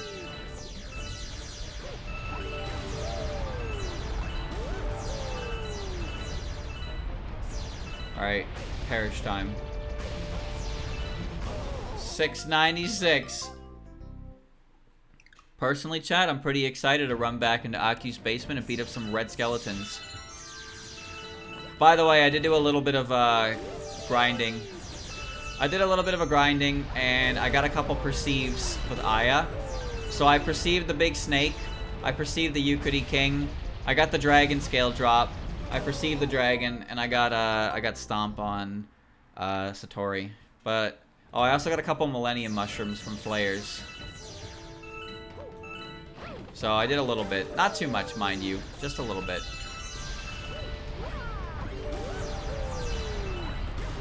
The team will be back to the way it was. And I'll go back to the basement and do more things there. I'm sure Mario's okay. Mario's got some pretty effective clothes that they don't, you know, they don't just burn. Alright, that's it. Done.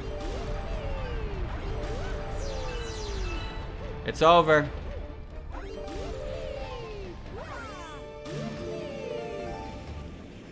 There he is. Let's do it again, shall we? You really not skip this?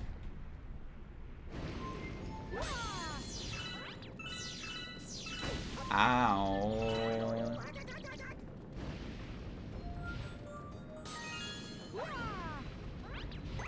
Come on.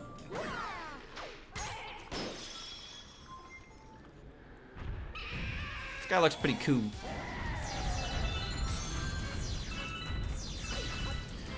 Ouch.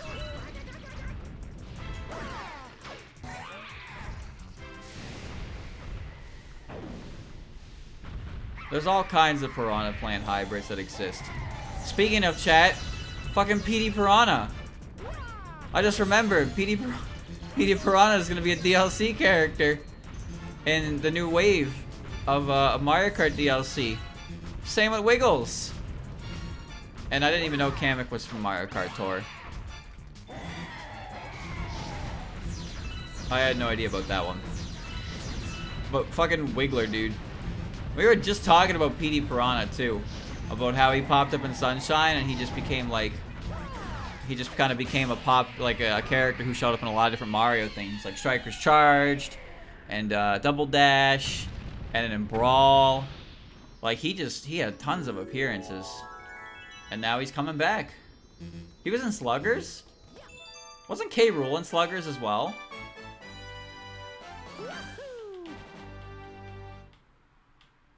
The vomit monster. Yeah, I guess he is, isn't he? That's a special move. His special move in charge is projectile vomiting. There we go. I don't really know why PD kept coming back, to be honest with you. I don't think there was a huge demand from the fans for Piranha in a diaper. But he just kept coming back. I think he was in Super Princess Peach, you're right. It's been a long time since I played that game. Here you go.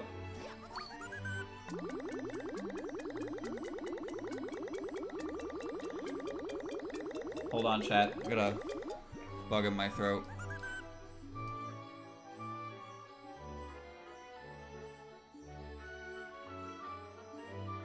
Bug has been removed. Okay. Finish your food.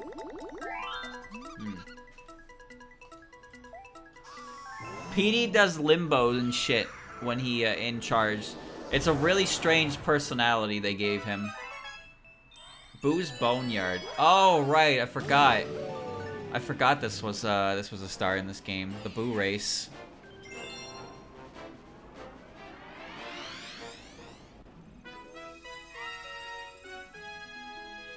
Yep. Yeah, this one.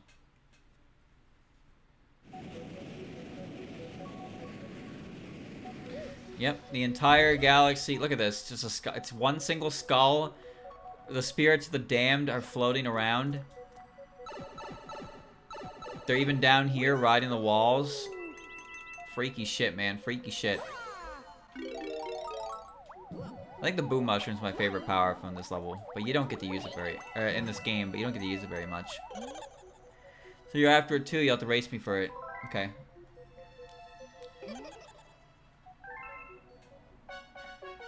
Well, to be fair, did PD even have a personality? All he did was fly around, sleep, and vomit. That's all he did. So they had to give him something to work with, and they had to give him something in Charged. And I like what he turned out as. He's fun to play. I like this theme a lot. His special move with the ball is he just plant himself into the ground and then just shake his head back and forth. His special move was projectile vomiting as well. Actually, that reminds me, Bowser Jr.'s special move. Bowser Jr.'s special move in Striker's Charge was he literally just screams at you. Like, he just screams. And that was also his Mega Strike as well. He just screams. Diddy red carded you. There you go. Well, a promise is a promise. There you go.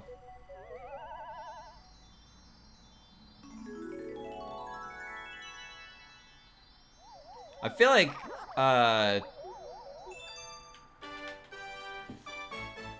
the Strikers developers got a lot of freedom with Charged. They got a lot of freedom to play around with characters in that. They looked at Luigi and was like, yeah, give him some smooth ass jazz as a theme. And then we all just rolled with it, you know? They looked at Wario and they were like, yeah, give him some accordion carnival ass music. And they looked at Waluigi and were like, get that man shred a banjo. And then he crotch chop. Go to another world, we must help your special one. Alright. Are you prepared? Yeah. Off we go. Little Skippy.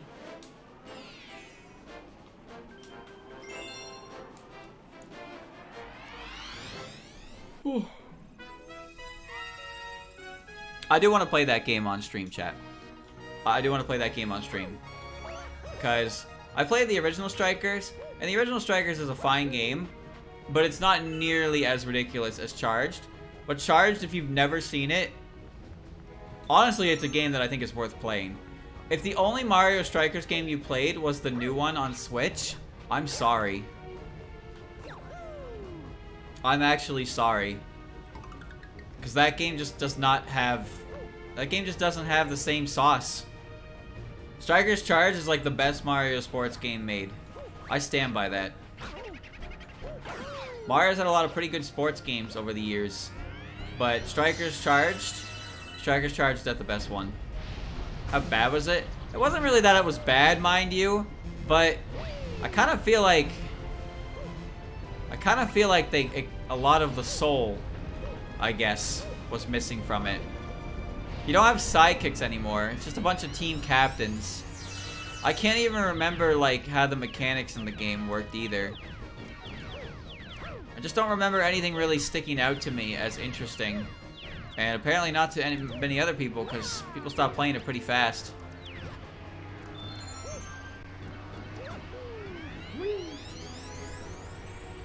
Yeah, I think that's the thing. After all that time, Strikers came back, but then the game was just not Strikers, you know? The memory of Strikers Charged was too strong. Because Strikers Charged, if you've ever seen if you played Strikers Charged, you know. But if you've never seen Strikers Charged, that game is riddled with personality. Every single character is unique. They all have their own personality that makes them stand out. It's not just like, you know, even Mario. What the hell?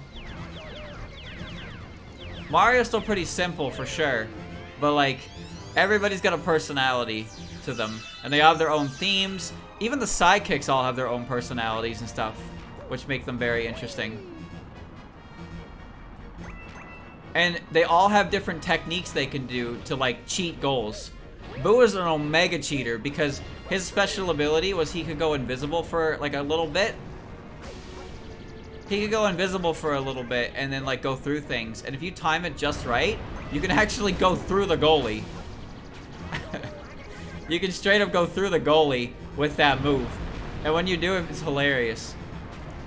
But like the goalie also has a lot of anti-cheese technique. So like you can't, if you mess up the timing, the goalie's just like, get the hell out of here. My favorite is the mole.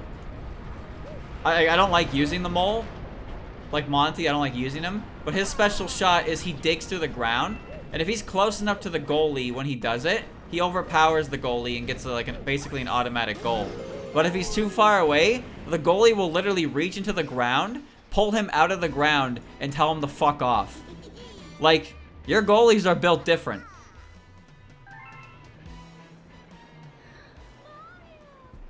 You should have a little louder.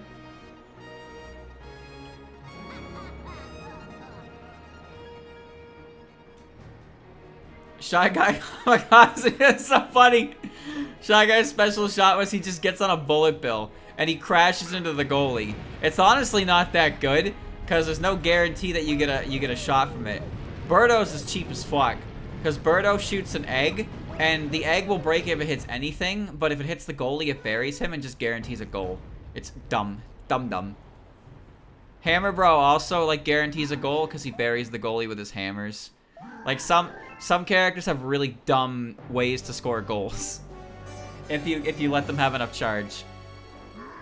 But it's fun. That's what makes it fun. Every character's got some sauce. They're not useless. Well, my team was definitely... I liked using Boo, Hammer Bro, and Shy Guy. Because Shy Guy was hilarious. And Boo was just, you know, Boo was always really good. He had great speed and passing. And he could definitely score a goal, too, with his cheap shit. And Hammer Bro is the only sidekick you can take with the offensive stat. There's two captains with it. It's Bowser Jr. and Wario. And offensive is basically, like... It's like power, but instead of having good defense, they have good pass.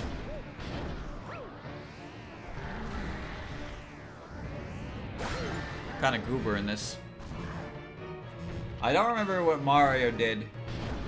I know Koopa was in the game as well. Koopa acted like an old-ass man. That's what Koopa did. Koopa scored a goal and he just kind of briskly jogged back to the center field and just kind of waved to the audience.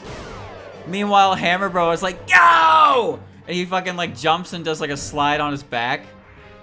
Like he's having fun. But Koopa's just like, yeah, haha, I did it. Thanks, guys. He's like an old-ass man. Also, the sidekicks also kind of like, they also participate in different things as well with the captains. My favorite is that sometimes Waluigi will crotch chop, and his sidekicks will do it with him. So you can watch Boo do a crotch chop. And one of Waluigi's victories is he actually goes to do the crotch chop, and then he denies you it. He goes to do it, and then he's like, He's so good. He's so good.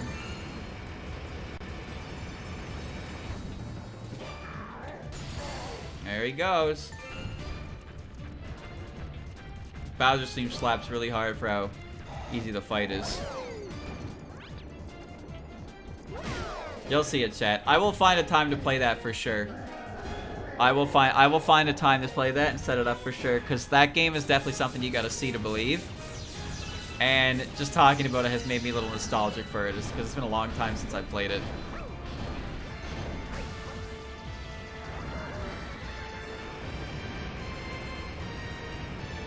Whoa. Woo! He just never learns, does he? Here we go. There you go.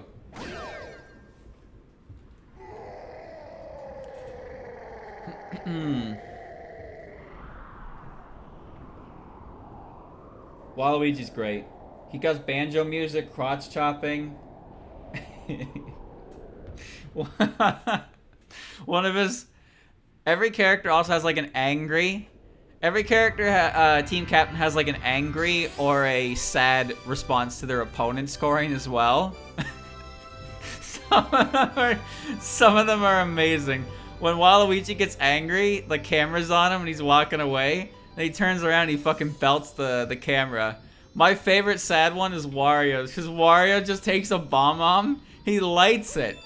He lights a fucking bomb-bomb in his hand and he's like, oh, I give up. and he just holds it, and it goes boom, and he fucking flops on the ground afterwards and just thud like a couple bounces, and it's like, Wario, man, it's gonna be all right. It's like they put that in a fucking Nintendo game, man. That was hilarious.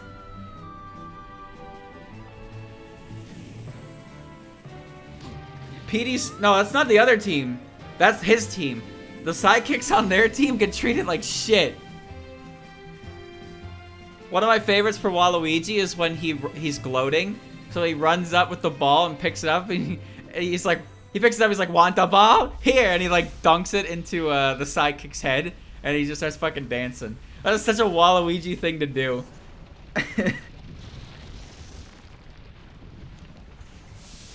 The final tournament is annoying, and I never unlocked Galactic Stadium because actually getting a perfect shutout in the preliminaries is just too hard.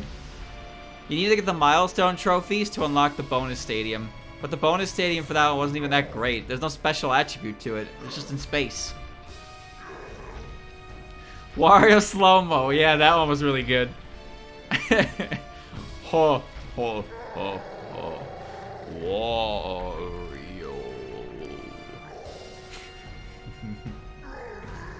My galaxy. Oh, that's another thing, actually, chat. So Wario's special move was that he farts, so he just creates a noxious gas stream. But the funny thing about that is it's actually flammable. So Andrew liked playing Bowser, and Bowser's special move was just breathing fire. So if Andrew used his special, when I used my special, the gas would just immediately combust, and it would just explode. It's really cool how it has that property. So like bomb bombs and stuff actually work in it. It's really cool. Yeah, I gotta find time for this for sure to play it.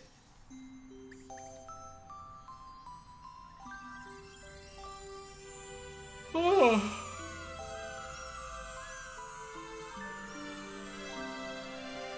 Bowser had such a good theme in that game too.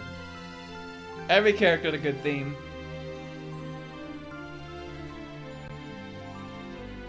I'm gonna find a 100% file for it as well, so I'll have the stages. That's another thing. The different stages in that game were very. They had unique properties to them as well. My favorite was the one where there was no electric fence, and instead, when a player got knocked out of bounds, they would like be out of the game for a little bit. But also, it was in the middle of like a tornado, so sometimes a tractor or a cow would just like fucking scope through the field, and if it hit anyone, they just bonked, like gone. Alright, crying child is back. It is time to destroy the child. Yeah, I hear it. Did I click out of the window? I did. I don't know how I did, but I did.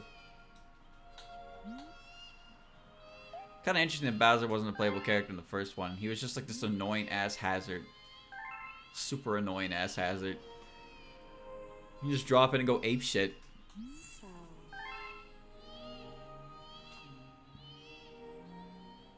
An alternate world now.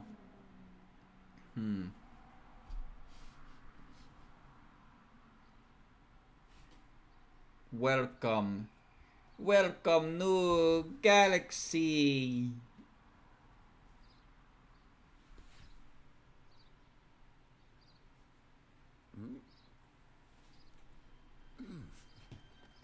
There's another really good one called Crystal Canyon, where every time the match started, it would randomly take out 2 to 4 players. So like sometimes you'd be playing a 3-man team, or sometimes you'd be playing a 2-man team until a goal was scored. So Crystal Canyon was a lot of fun. It was very goofy. So sometimes your team captain would just get fucking blasted, and then you'd have to play with like 2 teams. It was really cool because it really made you have to like make use of who you got in that moment. So you might get shit luck and like be stuck with your slow guys, or you might get your really fast guys. It's like, it's really cool how it worked. I could never make it a one-on-one though. I wasn't big on the sand one. The sand one kind of sucked. The lava one was alright. My favorite was definitely the thunderstorm one, though. And Crystal Canyon was a close second. I think one of them just had sewage on the ground. I can't remember what that one did. Even all of you. For some reason, Diddy's theme was very zen. Like, super zen. Welcome, new galaxy.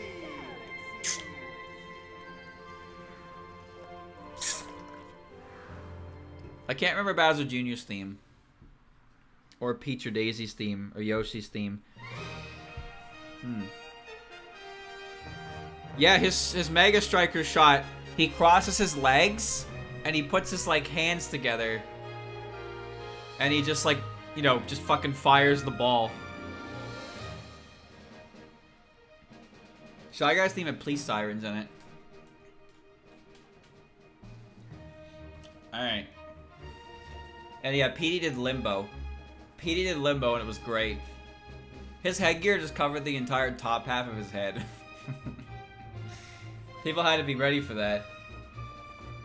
The interesting thing about Diddy... Okay, so here's something interesting. Characters have similar colors. So, when a character had a similar color, they would change color. So, like, Daisy's color is, like, you know, she's got, like, a bright orange, right? But if she was fighting another character, like, I guess Diddy, for example, because Diddy was also kind of, like, that kind of shade, Daisy could turn, like, Daisy had, like, a green alternate color, but Diddy also had an alternate color that he would go to. I think it was purple, but he went to it a lot. There were a lot of, like, I feel like there were a lot of, like, matchups where Diddy had to use his alternate color just because of the color was too close to each other. So there are a few characters who do that. I believe Donkey Kong did it too. I can't remember exactly, but I remember specifically Daisy and Diddy. Diddy always ended up, like, switching to his secondary color because, like, there's too many colors that were similar to his. It's cool that Diddy was in the game, though. Like, usually you get Donkey Kong and that's it, but Diddy Kong is a pretty rare treat. He's one of the lock guys. He's fun, though, because his special move is Red Card. He just, you know, he just evicts you from the game for a little bit. I forget his playstyle, though. Different playstyles have different, like, special effects. The fun of the game is passing it and charging the ball, and then just mashing the shoot button. You mash the shoot button, and it's, like, guttural. The Kremlin, he's built different. Straight up, he's built different. Although one of the Kremlin's, like, one of the Kremlin's responses to failing a goal is to pick up the ball and yeet it at one of his teammates. Like, he throws it so hard it, like, breaks off their head, and then the sidekick just gets up and gives him a dirty ass look.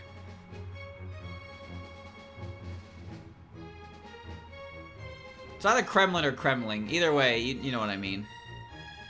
What a weird choice for a goalie. Didn't they make it Wham Bam in the new one? I feel like they made it Wham Bam. But, like, the Kremling's so weird. Like, where did he come from? Why was he the goalie in the original in the first place? What about him was like, yeah, we gotta use him. Yeah, Boom Boom, that's his name. Not Wham Bam. Wham Bam's a fucking Flintstones character. And then he came back as the goalie again and charged. He's fine. Like, I have nothing wrong with him being there. I just thought that was wild. I was like, what character is this? But then again, in the original Mario Strikers, Bowser had a team of fucking super robots called Team Super. All of them had the ability to do their super strike. But I feel like their goalie was like ass. They were just robots. That was it. They were just a team of fucking soccer playing robots.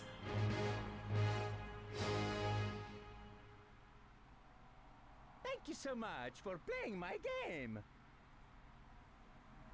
Here it is. The grand reveal.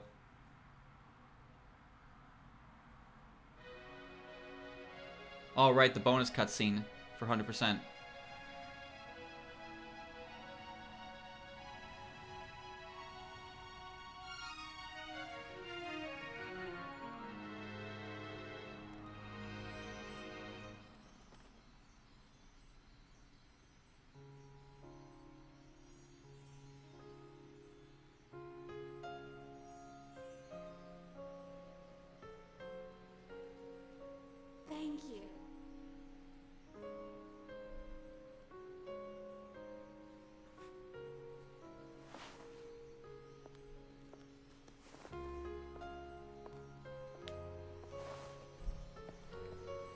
Why is Rosalina capable of making herself huge when she wants to be?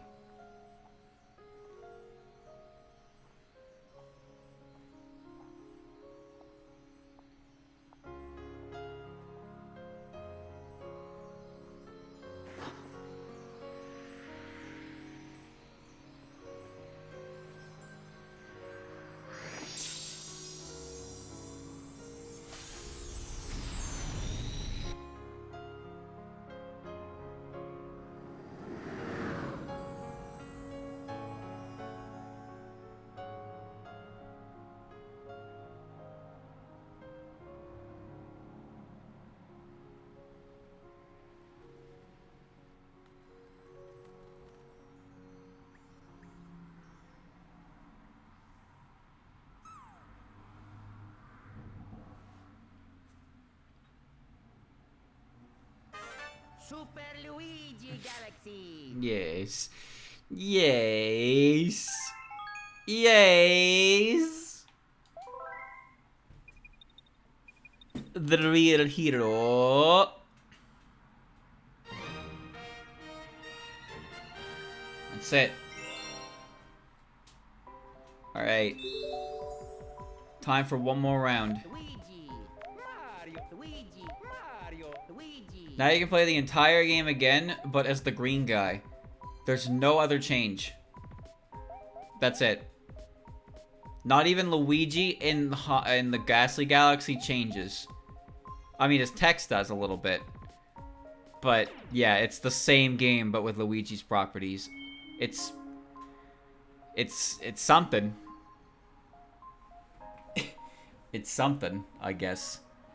In Mario Galaxy 2, they let you switch between him for, like, certain levels, and then when you beat Bowser, you could use him permanently. And honestly, I liked playing as Mario for the regular stars, and then Luigi for the green stars, because it felt more fitting thematically, IMO, and also Luigi was better at getting green stars, because he could jump higher. Some of those green stars are asshole positions. Oh yeah, I know. I know that Luigi has different attributes. When he spins underwater, he loses air. He has less traction. He jumps higher. He says something about how, like, you know, there's so many universes out there or something that I guess someone was bound to look like him or something like that. He's not terribly surprised by it is all. But there you go, chat. That was Super Mario Galaxy. My favorite game. I really like this game. I enjoyed my time with it again. And it was really cool to be able to play it entirely on my Xbox controller. Because, well, it's pretty nice actually. I will definitely play the second one at some point in time because I like the second game as well, and I have the opportunity to do so, but not right now. For the time being, I hope you enjoyed this video game. I'm going to now end it forever. Say goodbye to Toad. Goodbye, Planet Toad. We'll see you tomorrow when we fly there on the Pikmin planet. Yes. Yes.